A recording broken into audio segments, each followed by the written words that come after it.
LILY-C.A.T is about a space exploration where a group of people are put into cryogenic sleep, and when they awaken, they find out that the company's daughter had her cat replaced by a robot who is actually the one who is in control of the ship. Also, the ship is filled with bacteria that chokes people before hijacking their bodily functions to turn into some sort of horrible Cronenberg monster, and also that 2 people have infiltrated the ship that are not supposed to be on the ship, and they lied to get aboard.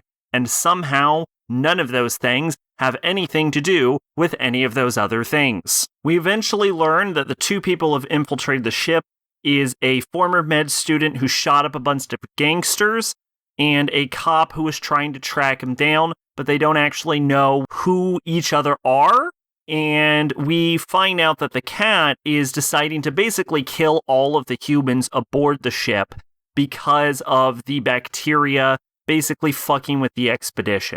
It kind of feels like a mixture of other sci-fi stories like The Thing or Alien. And I will say that it also addresses the effects of cryogenic sleeping and then leaving the planet and then coming back like 40 years later and all your kids are grown up and then you do it again and then everyone's dead. So it does talk about some traditional like science fiction topics, but otherwise it's a fairly generic sci-fi horror where a small group of people are just stuck on a ship.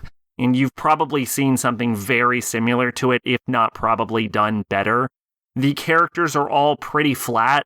It's not that they don't explore them, they do explore some of them, but it isn't anything particularly noteworthy. It's like, oh, I did it to save my sister, or, oh man, everyone I know is dead, but like that's about all they really get into it, and because the movie ends up killing a lot of people pretty quickly, you don't really end up getting super attached to anyone, even if you do learn little things about all of the characters.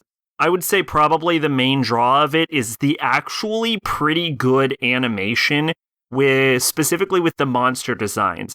There's some pretty like brutal looking scenes where a cat gets like pulled through a vent, or where you get to see like the robot parts of the cat hanging off of like the limp cat skin, or really any time any of the people turn into horrible Cronenberg monsters. One of the big ones I'm probably using for the thumbnail of this video, where you see a woman standing there and then her face splits in half into 2 women's faces, then the fucking cat face emerges out of it. It's honestly kind of crazy, and the animation is pretty good, but outside of that, this is a whole big nothing burger. Twitch and Discord in the description. I've been Sacrobolic, your envoy of hope. Bye-bye.